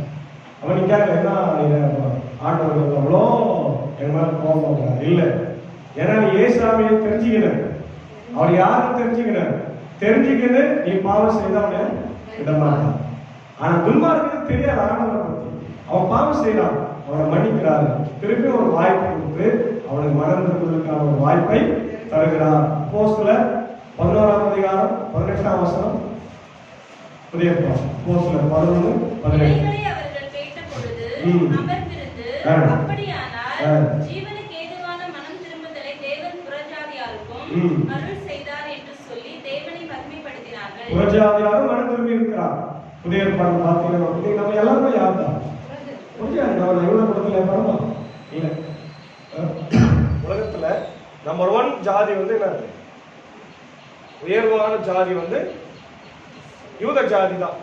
நீங்க உலகத்துல நீங்க பாத்தீங்கன்னா யூத ஜாதியை போல எந்த ஒரு ஜாதியும் கிடையவே கிடையாது. நீங்க நம்ம நாட்டுல இருக்கிறாங்க இல்லையா, யாரு நம்ம நாட்டுல யாரும் உயர் ஜாதி? கரெக்டா சொல்லுங்க. அரசாங்கம் அல்லது இந்த சமுதாயம் அங்கீகரிச்சுங்கிற உயர்ந்த ஜாதி என்ன? பிராமின்ஸ். பிராமின்ஸ் இல்லையா? ஐயருங்க பூஜாரிகள் அவங்க தான். நீங்க பாத்தீங்கன்னா எல்லா உயர்வான வேலையில எல்லாம் அவங்க தான் இருக்காங்க. இந்தியாவில் எல்லா ஜட்ஜிங்களும் அவங்க தான் இருக்கிறாங்க. நிறைய கலெக்டர்ஸ் அவங்க தான் இருக்கிறாங்க. நிறைய அவங்க என்ன பண்ணுவாங்கன்னா நாட்டினுடைய உயர்வான பதவிக்கு தான் அவங்க படிப்பாங்க. அதனால தான் நம்மளை படிக்க சொல்றோம். நம்ம மக்களும் படிக்கிறாங்க. ஒரு சிலர் நம்ம மக்களும் ஜட்ஜிங்களாம் வராங்க. அவங்க குறைவு. ஆனால் அதிகமாக ஜட்ஜிங்களா இருக்கிறது யாரு? பிராமின்ஸ் தான் அதிகமாக இருக்கிறாங்க. ஏன்? அவனெல்லாம் படிக்கிறான். அப்போ அந்த பிராமின்ஸ்ன்றவனை யாருன்னு பார்த்தீங்கன்னா அந்த வரலாறு பார்த்தீங்கன்னா அவனுடைய முன்னோர்கள் இது படிச்சிருக்கீங்க வரலாறு. எங்கிருந்து வந்தாங்க? எப்படி வந்தவங்க? கைபர் கோலன் வழியா வந்தவங்க, கணவாய் வழியா. அவங்க யாருன்னு பார்த்தீங்கன்னா மத்திய தரைக்கடல்ல ஆடு மாடு மேய்ச்சிருந்த கலப்பின யூதர்கள். கலப்பின யூதர்கள் வழியா வந்தவங்க தான் யாரு? இந்த பிராமணர்கள். அப்போ பிராமணர்கள் என்பவர் தனி ஜாதி இல்ல, யூதர்களுடைய இன்னொரு பரிமாணம் தான். இங்க இருக்கிறவங்க எல்லாம் மிக்ஸ் ஆகி கலந்துக்கின்னு அவங்க ஒரு ஜாதியை உருவாக்கிட்டாங்க. அதனால்தான் அவங்க அடங்கி கொண்டிருக்கிற தெய்வத்தெல்லாம் நீங்க பார்த்தீங்கன்னா அது யெகோவா கடவுளர் மாதிரி தான் அவங்க செய்வாங்க.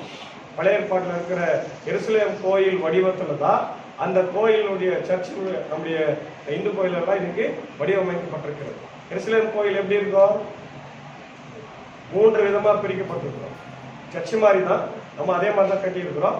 என்னன்னா இந்த ஆற்றை வந்து யாரும் உள்ள போவே முடியாது. இந்த பகுதிக்கு மட்டும்தான் நம்ம வருவோம் இல்லையா? ஆசாரியன் மட்டும் வருஷத்துக்கு ஒரு முறை என்ன பண்ணுவாரு?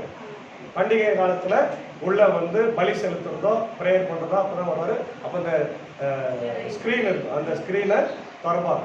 அதே தான் இன்னைக்கு இந்து ஆலயத்தில் நீங்க போனீங்கன்னா பிராமின்ஸ்ல ஐயர் மட்டும்தான் எங்க போறாங்க? கர்ப்ப கிரகத்துல உள்ள போவாங்க. சிலை கிரகத்துல வெளியே வந்து யாரும் நிற்பாங்க? மனுஷனுக்கு நிற்பாங்க. பிச்சைக்காரில் எங்க நிற்பாங்க? அதே தான் பழைய ஏற்பாடு எருசலேம் தேவாலயம் அதே மாடல் தான். அதனால யூதர்கள் தான் நம்பர் 1ஆக உலகத்துல இருக்கு. எங்க போனாலும் சரி அவங்களுடைய அந்த இனங்கள் தான் பெருகி இருக்கிறது. அதுதான் இன்னைக்கு இந்தியாவிலும் பிராமணர்களா இருக்கிறாங்க. சரியா? ஏன் இதை நான் சொன்னேன்? நம்ம புரஜாதியார்கள் இன்னைக்கு ஆண்டவர் நமக்கும் அந்த சுவிசேஷத்தை தந்திருக்கிறார். நாமும் ரட்சிக்கப்பட்டிருக்கிறோம். அல்லேலூயா. அப்ப மனம் திரும்பினா ஆண்டவருக்கு முன்னாடி ஜாதி எல்லாம் கிடையாது. ஆண்டவர் நம்மையும் ரட்சிக்கிறார் என்பதுதான் பொருள். மார்க்கு 1ஆம் அதிகாரம் 4ஆம் வசனம். மார்க் 1:4. யோவான் வனாந்தரத்தில் ஞானஸ்நானம் கொடுத்து பாவ மன்னிப்புக்கென்று மனதிரும்புதலுக்கேற்ற ஞானஸ்நானத்தை குறித்து பிரசங்கம் பண்ணி கொண்டிருந்தான். ஆமா, யோவான் ஸ்நானகர் என்ன பண்ணாரு? மனம் திரும்புதலுக்கு ஏற்ற பிரசங்கத்தை அவருடைய பிரசங்கமும் சரி, ஏசாமியுடைய பிரசங்கம் பாருங்க. மார்க் 1:15 வாசிங்க. மார்க் 1:15. தேவனுடைய ராஜ்யம் சமீபமாயிற்று, மனம் திரும்பி சுவிசேஷத்தை விசுவாசிகள் என்றார். மனம் திரும்பி என்ன பண்ணுமா? யார் பிரசங்கம் பண்ணது? அப்ப யோவான் ஸ்நானகன் அதான் பண்றாரு, இயேசுவும் அதான் பண்றாரு. மனம் திரும்புவது தான் அவங்களுடைய ஊழியத்துடைய மையப்படும். இது ஏசாமிக்கு மட்டும் இல்ல, யோவான் ஸ்நானகத்துக்கு மட்டும் இல்ல, பழைய ஏற்பாட்டில் இருந்த எல்லா தீர்க்கர்களுடைய பணி என்னதான்? மனம் திரும்புதலை பற்றி தான் பேசுறாங்க. மனம் திரும்புதலை பற்றி தான் தெளிவா பேசுறோம். அடுத்தது பாத்தீங்கன்னா 17-20 வசனம் வாசிங்க. ஆண்டவருடைய வழி செம்மையானதல்ல என்கிறார்கள். ஆண்டவருடைய வழியை அவங்க என்ன சொல்றாங்க? செம்மையான. எதுப்பா சரியில்லை? இஸ்ரவேல் மக்களுக்கு எப்பவுமே கொஞ்சம் கொழுப்பு ஜாஸ்தி, வாய் கொழுப்பு ஜாஸ்தி ஆகும். எப்பவுமே என்ன பண்ணுவாங்க, கடவுளை எதிர்த்து பேசினே இருப்பாங்க. உங்களுக்கு தெரியும், வனாந்தரத்தில் என்ன பண்ணாங்க, மோசேயை எதிர்த்து பேசினாங்க, முறுமுறுத்தாங்க, சாப்பாடு இல்லை, தண்ணி இல்லை, கறி இல்லைன்னு சொன்னாங்க. எல்லாத்தையும் கொடுத்தா கூட பாவம் செய்தனே இருந்தாங்க. அதனால தான் கடவுள் அவங்கள பாதி பேர் இங்கே அழிச்சிட்டார். கொஞ்சம் பேர் தான் எங்க போனாங்க, கானான் தேசத்துக்கு போனாங்க. அது உங்களுக்கு தெரியும். அதனால கடவுளுடைய வார்த்தையே சரியில்லை, கடவுளே சரியில்லை அப்படின்னு அவங்க சொல்லுவாங்க. அவர்களுடைய வழியே செம்மையானதல்ல. நீதிமான் தன் நீதியை விட்டு திரும்பி அநியாயம் செய்தால் அவன் அதனாலே சாவான். பாத்தீங்களா, ஆண்டவர் சாவ விரும்புறதில்ல. ஆனா அதே நேரத்துல நீதிமான் பாவம் செய்தால் அவன் என்ன பண்ணுவானா? அப்ப என்ன அர்த்தம்? இது எச்சரிக்கையின் வார்த்தை. ஆண்டவர் என்ன சொல்றாரு? நம்மளை எச்சரிக்கிறார். நீ நீதிமானாகிறதுனால பாவம் செய்து தப்பிச்சுக்கணும்னு நினைக்காத. நீ நீதிமானாகிறதுனால, வசனத்தை தெரிந்ததுனால, திருவிருந்து எடுக்கிறதுனால நீ பாவம் செய்தால் கண்டிப்பா தப்பிக்கவே முடியாது. மனம் திரும்பியே நீ ஆகணும். துன்மார்க்கன் தன் அக்கிரமத்தை விட்டு திரும்பினால் நியாயமும் நீதியும் செய்தால் அவன் அவைகளினாலே பிழைப்பான். அவன் என்ன பண்ணுவானா? திரும்பி கான்ட்ரடிக்ஷனா பேசுறான்.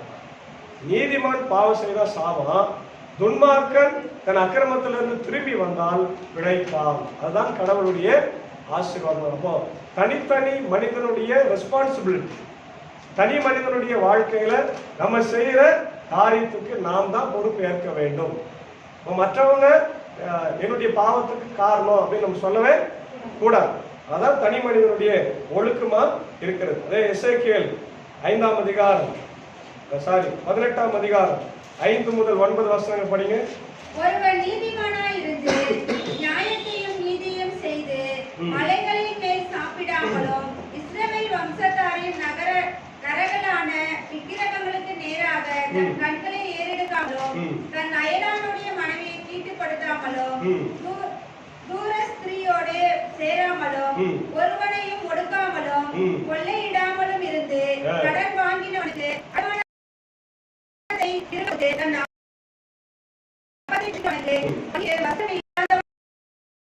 வசனம் தரிப்பித்து வட்டிக்கு கொடாமலும் பொலிசை வாங்காமலும் தன் கையை மனிதருக்குள்ள வழக்கை உண்மையாய் தீர்த்து என் கட்டளைகளின் படி நடந்து என் நியாயங்களை கை கொண்டு உண்மையாய் இருப்பான் ஆகில் அவனே நீதிமான். என்னென்ன காரியத்தை சொல்றாரு? அயலான் விரோதமா பொய் சாட்சி சொல்றது, உபச்சாரம் பண்றது, வேசித்தனம் பண்றது, கடன் வாங்கினா அதை கொடுக்கறது, இதெல்லாம் நீங்க செய்யணும்.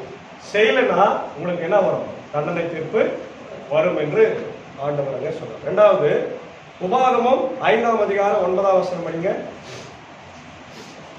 உபாகமம் 5ஆம் அதிகாரம் 9ஆம் வசனம். நீ அவைகளை நமஸ்கரிக்கவும் சேவிக்கவும் வேண்டாம்.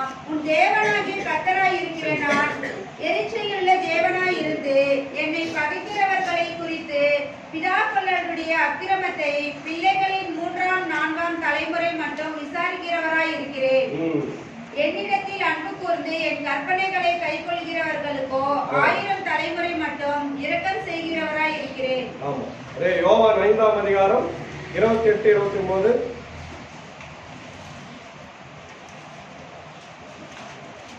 இதை குறித்து நீங்கள் ஆச்சரியப்பட வேண்டாம். ஏனென்றால் பிரேத குழிகளில் உள்ள அனைவரும் அவருடைய சத்தியத்தை கேட்கும் காலம் வரும். அப்பொழுது நன்மை செய்தவர்கள் ஜீவனை அடையும்படி எழுந்திருக்கிறவர்களாகவும் தீமை செய்தவர்கள் ஆக்கினையை அடையும்படி எழுந்திருக்கிறவர்களாகவும் தரப்படுவார்கள். இது எல்லாமே என்ன சொல்லுது? 3 பேசேஜஸ்ல அதிகாரமோ அவனவன் பாவத்துக்கு அவன் தான் காரணம். அவன் பாவம் செய்தா நிச்சயமா தண்டனை பெறுவான். நீதிமானதா இருந்தால் அவனுடைய வாழ்வு ஆசீர்வாதமா இருக்கும். இதுதான் நம்ம பார்க்கிற முக்கியமானது. அதனால நீங்க வாசிக்க சங்கீதம் 85 பாருங்க. தேசத்தினுடைய நலனுக்காக சங்கீதக்காரர் என்ன பண்றாங்க? ஜெபிக்கிறவா கொண்டாடுறாங்க. 1 கொரிந்தியர் 10ஆம் அதிகாரம் 1-13 பார்த்தீங்கன்னா இஸ்ரவேல் மக்களுடைய வாழ்க்கையில நம்ம பார்க்கிற தவறுகள், அவங்க என்னென்ன தவறு செஞ்சாங்க? அதனால அவங்க என்ன தண்டனை பெற்றாங்க, முறுமுறுத்து பேசினாங்க. ஆண்டவர் பாவங்களை விட்டு கடிக்க விட்டாரு. ஏன் ஒரே நாள் உபச்சாரம் பண்ணி 28,000 செத்து போனாங்க, அழிந்து போனாங்க. இதெல்லாம் பௌரடிகளா இஸ்ரவேல் மக்களுடைய வாழ்க்கையில நமக்கு ஒரு முன்னுதாரணமாக சொல்லுகிறது. அதே மாதிரி நீங்க வாசிக்கிற சுவிசேஷம் லூக்கா 13:1-9 பார்த்தீங்கன்னா ஏரோது ராஜா என்ன பண்றாரு, அப்பாவி வெளியேறங்களை கொலை செய்யறாங்க. அப்புறம் பார்த்தீங்கன்னா சீலோ என்ற ஒரு இடத்துல 18 பேர் கோபுரம் விழுந்து இறந்து போனாங்க. அப்ப அவர் கேட்கிறார், ஆண்டவர் கேட்கிறாரு, நீங்களெல்லாம் ரொம்ப யோகியமானவங்க தான், செத்தவங்க எல்லாம் அயோக்கியர்கள் தான் அப்படின்னு கேட்கிறாரு. அப்படி எல்லாம் சொல்ற 3ஆம் வசனம் வாசிங்க. லூக்கா 13:3. உங்களுக்கு சொல்லுகிறேன், நீங்கள் மனம் திரும்பாமல் போனால் எல்லோரும் அப்படியே எல்லாரும் என்ன பண்ணுவீங்க, கெட்டு போவோம். அவன் மனம் திரும்புதல் என்பது ரொம்ப ரொம்ப அவசியமா இருக்கிறது. நீங்க பாத்தீங்கன்னா திருமலையில பழைய ஏற்பாட்டுல அநேக ராஜாக்களை தீர்க்கர்கள் எச்சரித்திருக்கிறார், பாவம் செய்வோம். தைரியமாக எச்சரித்தார், யாருமே பயப்படல. முதல் தீர்க்கிற பாத்தீங்கன்னா 2 சாமுவேல் 12ஆம் அதிகாரம் 1-16 பாத்தீங்கன்னா நாத்தான் என்ற தீர்க்கதரிசி தாவீதை போய் எச்சரிக்கிறார். உங்களுக்கு தெரியாத பதிவு. தாவீது என்ன பண்றாரு, உரியாவின் மனைவியை தன் மனைவியாக எடுத்துக் கொள்கிறார். அது என்ன தப்புதானே? இன்னொரு மனைவியை தன் மனைவியாக எடுத்துக் கொள்வது தவறு. ஏன்னா அவனுக்கு மனைவியில் இருக்கிறார், அவனுக்கு ஏற்கனவே 3 பேர் இருக்கிறார். அவன் ராஜா, அவனுக்கு ஏராளமான சொத்து இருக்குது. அப்போ ராஜா செய்யற தவிர அங்க அந்த தீர்க்கதரிசி பார்த்து பயத்துல சும்மா இல்ல, போய் தைரியமா என்ன பண்றாரு, சுட்டி சாப்பிடுறான். அதான் தீர்க்கிறவங்களுடைய தைரியம். அவன் எவனுக்கும் பயப்படவே மாட்டான். தப்பு ரைட்னா ரைட்டு சொல்லிட்டு போயிட்டே. அதான் தீர்க்கிறவங்களுடைய ராஜாவே செய்தாலும் தப்புதான். அதே போல 2வது பகுதி பாத்தீங்கன்னா எலியா போய் என்ன பண்றாரு, ஆகாப் அரசனுக்கு சொல்றார். ஆகாப் அரசன் என்ன பண்றான், 1 ராஜாக்கள் 17ஆம் அதிகாரத்துல 18ஆம் அதிகாரத்துல 21ஆம் அதிகாரத்துல பாத்தீங்கன்னா அந்த ஆகாப் ராஜா அவன் வீட்டுக்கு அரண்மனைக்கு பக்கத்துல இருக்கிற நாபோத் என்ற ஒரு மனுஷனுடைய சின்ன திராட்சை தோட்டத்தை என்ன பண்ணிக்கிறான். அவன் சொத்து நிறைய இந்த ஊரே அவனுக்கு தான்.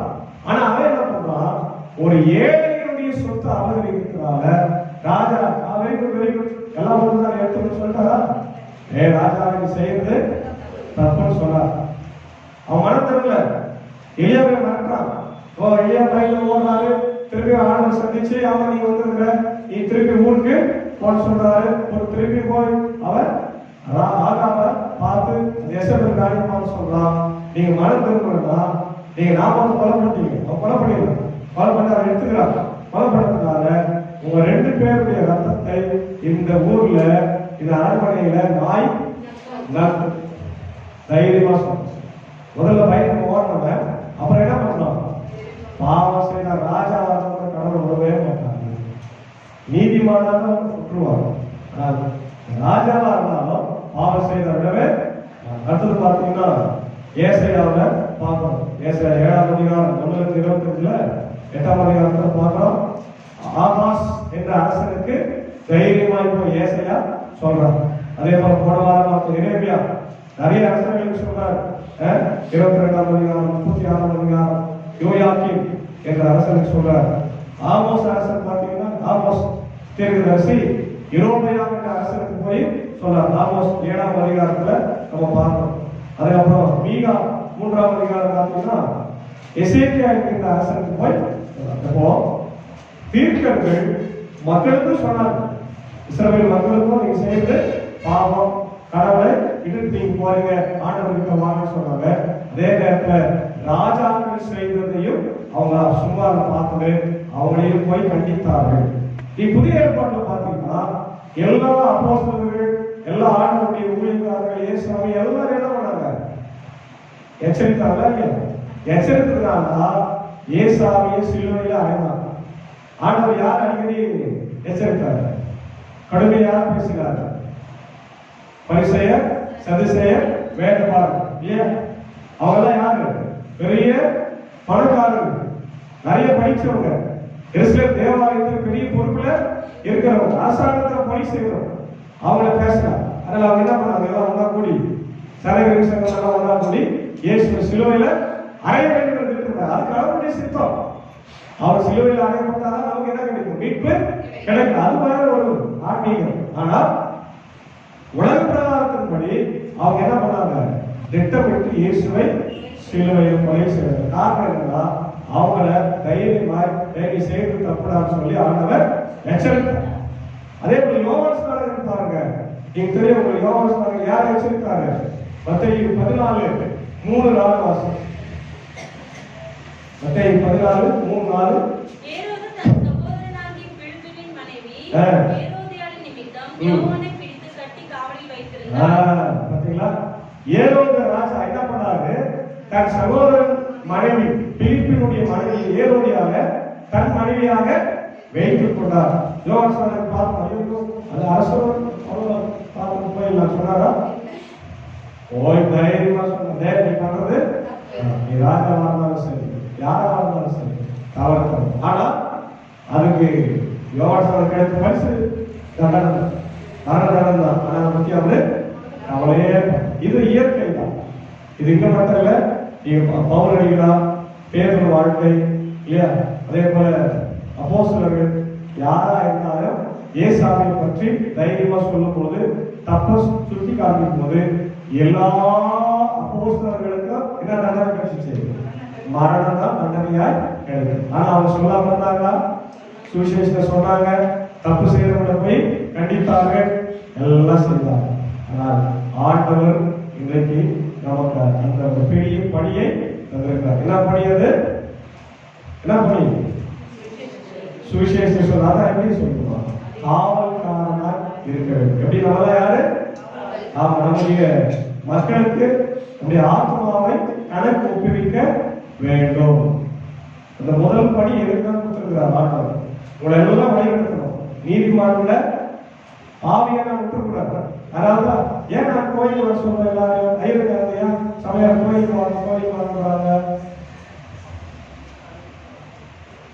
நீதிமான்கள் எங்க போயிடக்கூடாது, பாவத்தை திருப்பி போகக்கூடாது. போனா டபுளா ஒரு பனிஷ்மெண்ட் எனக்கும் வரும் உங்களுக்கும் வரும். நீ சொல்லல, நீ ஐயர் நினைச்சுக்கிட்ட 5 வருஷம் வந்தீங்கன்னா வேலை, சபையை வெளிநடத்துறதுக்கு வேலை, எல்லாம் செய்யறதுக்கு வேலை. ஒரு ஆத்மா வராமல் நீ ஏன் கேட்கல? எனக்கு தான் முதல்ல கேட்பான். எனக்கு கேட்க ரெண்டாவது யார் கேட்பாரு? யார் வழியா அவங்கள கேட்பான். அப்ப 2 பேரும் சேர்த்து பனிஷ்மெண்ட். நீ ஒருத்தர் செய்த பாவத்தை யாருக்கு வரும்? தீர்க்கணும். அதனால்தான் சொல்றோம், சபையா ஞாயிற்றுக்கிழமை வெள்ளிக்கிழமை எப்பதான் நமக்கு சபை கூடி வருவதற்கான நேரத்தை நம்ம போட்டுக்கணுமோ அப்போது கூடி வரும். நீ ஒரு நாள் மிஸ் பண்ணாத அதனுடைய பாவம் வெளியே எடுத்துதான் வரும். ஓப்பனா சொல்லுங்க. ஏன்னா இது கர்த்தர் என்கிட்ட கணக்கு கேட்பா. மனசு கணக்கு வழக்கு கேட்கறாரு. ஒரு சமயம் கணக்கு வழக்கு படிக்கிறாங்க இல்லையா, கேட்கறீங்க இல்லையா, எல்லாத்துக்கும் கேட்போம். இது எவ்வளவு செலவாச்சு, இது இவ்வளவு ப்ரோக்ராம் நடந்துச்சு, இவ்வளவு ஆச்சு, இவ்வளவு செலவாச்சு, நம்மளே கேட்கணும். ஆண்டு கேட்கறதா இருப்பாங்க, கண்டிப்பா கேட்போம். அது நம்மளால விழுந்த ரத்தம் பிடிக்கமாக சாபமாய். அதனால ஆண்டவருடைய ஊழியத்தை நாம செய்யணும். அதற்கு நம்ம ஆண்டவர் என்ன வச்சிருக்கிறாரு? வாட்ச்மேனா வச்சிருக்கிறார், காவல்காரனா, சாபக்காரனா வச்சிருக்கிறார். எனவே நாம் ஆண்டவருடைய வசனத்தை முதல்ல நாம் பெற்றுக்கொள்வோம். 2வது மற்ற எல்லா மக்களுக்கும் நம்ம சொல்லி ஆண்டவருடைய அந்த வார்த்தைக்கு நேராக சிலுவைக்கு நாம் எந்த வருஷத்தின் காலத்திலாவது நம்ம எல்லாரும் என்ன பண்ணணும், ஆண்டவருக்கு நேராக திருப்புவதற்கு நாம் முயற்சிகளை வேண்டும். அதற்கு நம்ம என்ன பண்ண முதல்ல நீதிமான்களா நம்ம சரியாக நடக்க வேண்டும். நம்முடைய உபவாசம் இருக்கிறது, ஜபம் பண்றது, ஆலயத்துக்கு வர்றதெல்லாம் சடங்குகள். திருப்பி நான் எல்லாம் சொல்றேன். மற்றவங்க நம்ம பார்க்கும்போது இவங்க எப்போ பண்ணாலும் அப்படி செய்வாங்க. அதுக்கப்புறம் வருஷத்துக்கு காலத்துக்கு அப்புறம் அவங்க எப்படி ஆகிடுவாங்க, நார்மல் பர்சனா மாறிடுவாங்க. ஆனால் அவங்களால நம்ப முடியாது. அப்படி சொல்லக்கூடாது. அவங்க எப்பவுமே நல்லா இருப்பாங்க. அது வருஷத்துக்கு காலத்துல ரொம்ப பக்தியா இருப்பாங்க, அன்பு செலுத்துவாங்க, இல்லையா உதவி செய்வாங்க, தானதர்மம் செய்வாங்க. அந்த மாதிரி ஒரு பிம்பத்தை நாம் உருவாக்க வேண்டும். தவிர இவங்க இப்படிதான் இருப்பாங்க, அப்படிதான் இருக்கும் அப்படி கிறிஸ்தவர்களுடைய வாழ்க்கை பெரிய சாட்சியா மாற வேண்டும். ஆமென். அதனால அந்தியோக்கியாவில் முதலா மக்களை பார்த்து என்ன சொன்னாங்க, இயேசுவை போல நடக்கிறவங்களை பார்த்து அவங்களுக்கு பேரை வச்சாங்க. என்ன பேரு? கிறிஸ்தவர்கள் என்ற பேர் வச்சாங்க. அந்த பேர் நம்ம வச்சுக்கல, மற்றவங்க நமக்கு வச்சாங்க. எனவே இந்த வாழ்க்கை நம்ம சாட்சியாக வாழ்வதற்கு தூய ஆவியானவர் நம்மளை வழிநடத்தி காப்பாங்க. ஆமென். எல்லா புதிக்கும் மேலான தெய்வீக சமாதானம் உடைய இதற்கு சிந்தனைகளை கிறிஸ்து இயேசுக்குள் காத்துக்கொள்வதாக. ஆமென். நாம் எழுதுகின்ற ஸ்தோத்திரங்கள்.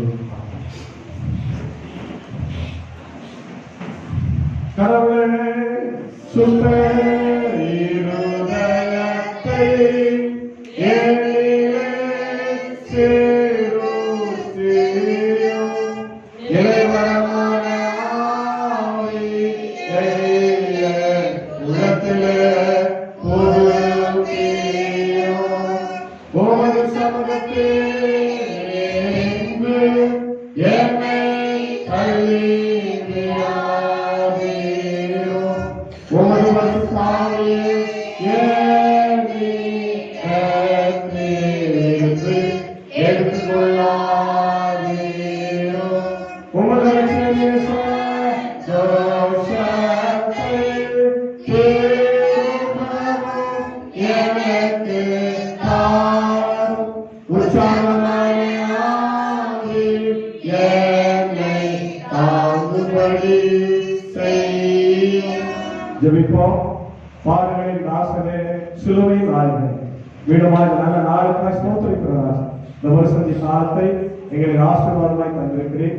இந்த நாட்களில குறிப்பா இந்த நாளில் நான் கேட்ட வார்த்தையின்படி நீதிமான் ஆண்டவரை பாவத்தில் இருந்து மீள்வதும் துன்மார்க்கர் அழிவிலிருந்து மீள்வதும் ஆண்டவரை சுத்தமாக இருக்கிறது. ஆகவே ஒரு மனிதன் கூட செத்து போகக்கூடாது என்று நினைக்கிற ஆண்டவர் நீங்க எங்களை காவல்காரராக வைத்திருக்கு. இந்த பாப்பரப்பள்ளி கிராமத்திற்கு இந்த பரிசுத்த யோவான் ஆண்டவரே உத்தரத்திரு சபையை என் காவல்காரராக வைத்திருக்கிறீர்கள். நாங்கள் இந்த ஆத்மாக்களை கணக்கு ஒப்பிருக்க வேண்டும். எத்தனை பேரை நாங்கள் கொண்டு வந்திருக்கிறோம், எத்தனை பேர் ஆலயத்தில் சேர்த்திருக்கிறோம், எத்தனை பேரை சிலுவைக்கு வழிநடத்திருக்கிறோம் என்ற கணக்கை எடுத்து கேட்கும் போது அதற்கு நாங்கள் எங்களை ஆயத்தப்படுத்திக் கொள்வோம். எங்களை நாங்களே சீர்படுத்திக் கொள்ள உடைய வார்த்தை வழியாக எங்களை வழிநடத்தும். இந்த அருமையான ஊழியத்தை ஆண்டவர் செய்து கொண்டிருக்கிற சபையாக நான் ஜபிக்கிறோம். ஆண்டவர் சபையினுடைய பொறுப்பாளர்கள், ஓய்வுகள், பாலசன், வாலிபசன், இளமகளிர்கள், சண்டே ஸ்கூல் மாணவர்கள், ஆசிரியர் பெருமக்களுக்கு நான் ஜபிக்கிறேன். குறிப்பா இந்த கிராமத்தில் இருக்கிற எல்லா மக்களையும் ஆசீர்வதிங்க. அவங்க எல்லாரும் பாவத்தை விட்டு விலகி இப்படி சிலுவைக்கு நேராய் ஆண்டவரை திரும்பி இப்படி ஆசீர்வாதங்களை பெற்றுக் கொடுத்தோம். வியாதியஸ்தர்கள் உண்டு, உண்டு, திருமண தடைகள் உண்டு, படிக்கிற பிள்ளைகள் உண்டு. குறிப்பாய் ஆண்டவரை கல்லூரி +2, +1, 10ஆம் வகுப்பு படிக்கிற பிள்ளைகள் உண்டு, 1ஆம் படிக்கிற பிள்ளைகள் உண்டு. எல்லாரும் தேவன் காத்தோம். நிறைய தேவைகள் உண்டு, வியாதியஸ்தர்கள் உண்டு. எல்லாரும் இங்கே கனப்படுத்துறாங்க. குறிப்பாக செக்ரட்டரி சாலமன் சாவுடைய அந்த தாயார் பத்ராமாவை என்னுடைய ஆண்டர் கலைச்செல்வி தங்கரை அக்காவுடைய அம்மா தாயார் நிர்மலாமாவை பார்த்து வைத்து ஜபிக்கின்றோம். தேவைகளை எல்லாம் மாற்றுகிறாங்க. தேவையை சந்திங்க எடுத்துக்கொள்கிற மருந்து மாற்றம் உணவு தண்ணீர் வழியா அவருடைய நிலவரங்கள் மாறும். அதே போல என்னுடைய சபையுடைய தலைவர், செயலர், பொருளர், ஆண்டோட ஊழியர்களை எங்களை தாய் நடத்துகின்றவர்கள், என்னுடைய அருமையான கோயில்களை சொல்லியிருக்கா எல்லாருக்கும் ஜபிக்கிறோம். குறிப்பாக இந்த 44 வருஷத்துக்கால ஆணை நடத்தி கொண்டிருக்கிற குடும்பங்களுக்காக, அதை பொறுப்படுத்த வருகிற மாத சங்கத்திற்காக, வாலிப சங்கத்திற்காக ஜபிக்கிறோம். எல்லாரும் கர்த்தர் ஆசீர்வதிங்க. தொடர்ந்து நான் இந்த உலகத்துல உமக்கு எப்பொழுதும் ஆண்டவரே சிலுவைக்கு நேராக சாட்சி பகிர திருவிழா அடையவே வல்லமை எடுத்து பயன்படுத்தும். இந்த பாபரப்பள்ளி, மின்னூர், வடகரை, மேல்சலம், கிருஷ்ணவர்கள் எங்களை எடுத்து நீ பயன்படுத்த சொல்லிக்கிறோம். ஒவ்வொரு வெள்ளிக்கிழமையும் வந்து பிரசங்கம் செய்து ஆண்டவரை எங்களை வழிநடத்துகிற 1000 பெருமக்களின் கர்த்தர் ஆசீர்வதி. தொடர்ந்து சிலுவைக்கு நேராக ஆயத்தப்படுத்தும். இயேசுவோடு ஜெபிக்கிற நல்ல பிதாவே, ஆமென். அமர்வோம். சிறு பிள்ளைகள்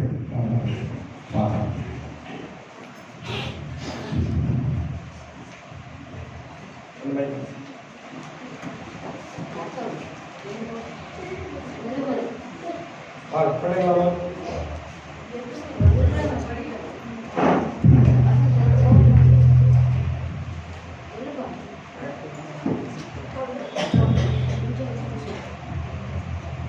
தேவன் உங்களை உயர்த்தும்படி அவருடைய பலத்த கைக்குள் அடங்கியிருங்கள். பேதுரு 5:6.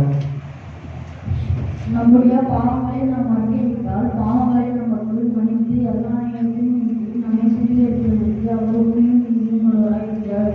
1:9. கர்த்தர் நல்லவர், அவர் கிருபை என்றும் உள்ளது.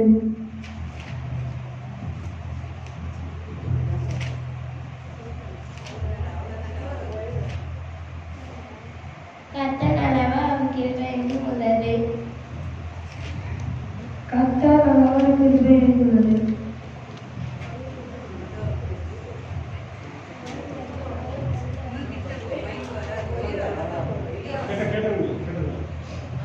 உன் பிள்ளைகள் உன் பந்தியை சுற்றிலும் ஒலிவ மர கன்றுகளைப் போல் இருப்பார்கள். சங்கீதம் 128:3. நீ என்னால் மறக்கப்படுவதில்லை. ஏசாயா 44:20.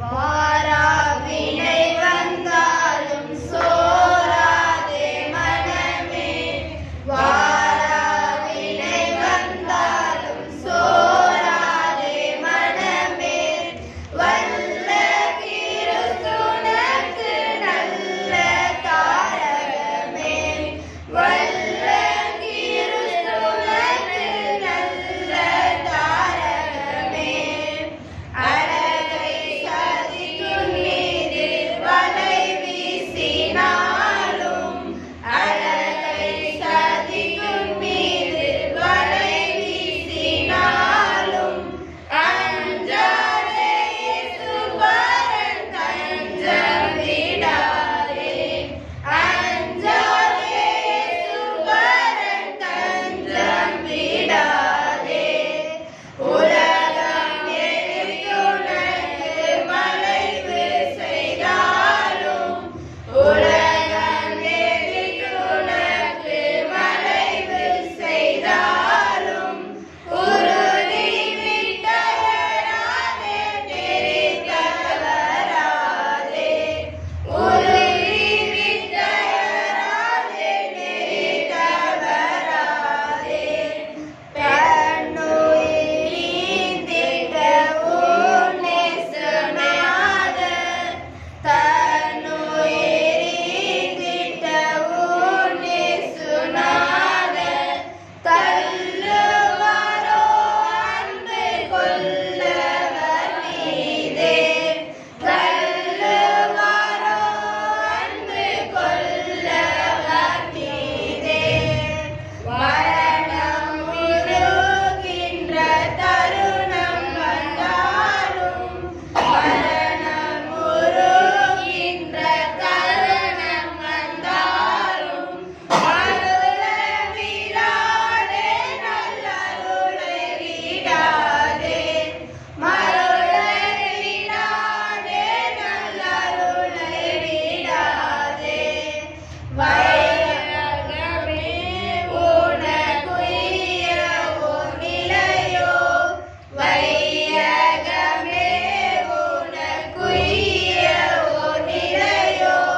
வானவனை முற்றும் தான் அடைவாயே, வானவனை முற்றும் தான் அடைவாயே, வாராவினை வந்தாலும் சோராதே மனமே, வாராவினை வந்தாலும் சோராதே மனமே, வல்ல கிறிஸ்துவுனக்கு நல்ல தாரகமே, வல்ல கிறிஸ்துவுனக்கு நல்ல தாரகமே. Very good. கேட்டுக்கலாம் பிள்ளைகளுக்கு. நான் தொடர்ந்து 216வது பாடலாகிய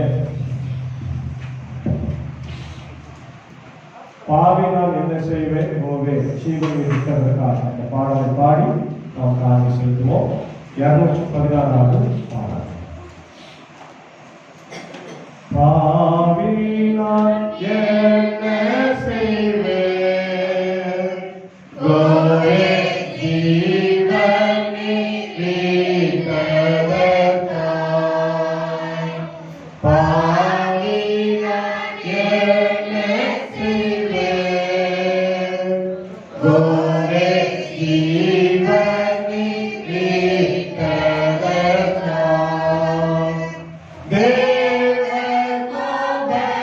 தேவகோபத்தினால் தேவிசிலுவையில், தேவகோபத்தினால் தேவிசிலுவையில்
ஜெபிப்போம். சர்வத்திற்கு வல்ல கடவுளே, நாங்கள் உறுதியான விசுவாசத்தில் ஒரு ஊழியம் செய்யும் நாமத்தை அறிஞர்கள் முடிவு பண்ணி நிலைநிறுத்துவோம். வார்த்தை கட்டப்பட்டதாக அந்த தன்மைக்கு ஏற்றபடி தாராளமாய் கிறிஸ்துவனுடைய பரிசுத்த ஜனத்தின் வளர்ச்சி